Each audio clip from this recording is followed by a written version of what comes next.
Assalamualaikum dan selamat sejahtera. Nama saya Nurul Atira binti Abdul Razak, nombor metrik A187204, ingin membincangkan tentang tokoh Syekh Muhammad Naqib Al-Atas, iaitu mengenai subtopik pandangan Syekh Muhammad Naqib Al-Atas terhadap Islam. Menurut Al-Atas, Islam adalah agama yang benar di sisi Allah dan agama bagi umat Islam yang digelar sebagai Muslim. Menurut Abu Al-Kala Al-Maududi, perkataan Islam bermaksud tunduk dan patuh kepada perintah Allah yang Maha Berkuasa serta meninggalkan segala larangannya. Istilah akhlak berasal daripada bahasa Arab yang diambil daripada perkataan kuluk yang boleh didefinisikan sebagai perangai atau tingkah laku, tabiat, kepercayaan, pegangan atau agama. Berdasarkan pengertian ini, akhlak merupakan perangai, tabiat, maruah atau agama yang mempamerkan gambaran atau rupa batin seseorang.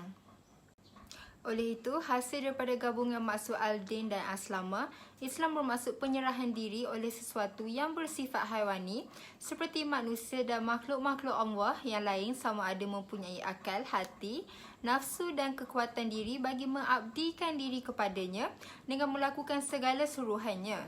Islam ini bertepatan dengan hadis Rasulullah SAW yang dikenali juga sebagai hadis Jibril yang bermaksud Islam iaitu kamu bersaksi bahawa tiada Tuhan selain Allah dan Nabi Muhammad itu pesuruh Allah.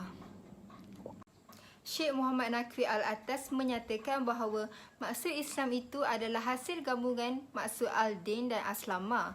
Seperti yang disebutkan pada subtopik sebelum ini, kalimah al-din bererti gaya atau tata cara hidup yang luhur dalam kehidupan manusia.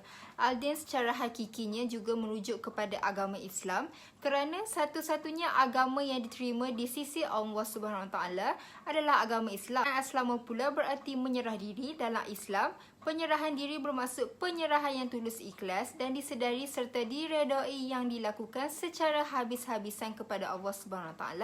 Tambahan pula, penyerahan diri ini juga perlu dilakukan secara sukarela tanpa apa-apa paksaan serta patuh terhadap perintah Allah SWT.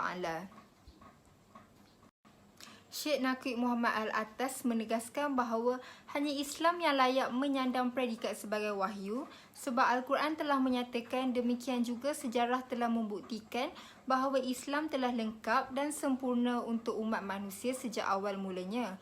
Nama Islam dan Muslim diberikan oleh Allah SWT melalui wahyu juga dari sejak awal mulanya. Wahyu itu sendiri yang sudah diturunkan melalui para Nabi sebelumnya.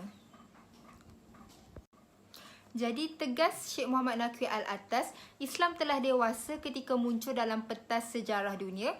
Islam tidak memerlukan proses pertumbuhan kepada kedewasaan. Dengan kata lain, Islam tidak memerlukan progresivitas, perkembangan dan perubahan dalam hal-hal yang sudah sangat jelas. Apa yang disebut perkembangan dalam tradisi agama budaya tidak dapat diaplikasikan ke dalam Islam kerana asumsi dan penjelasan yang memang harus terjadi dalam generasi orang-orang beriman yang berbeza negara dan merujuk kepada sumber yang tidak berubah.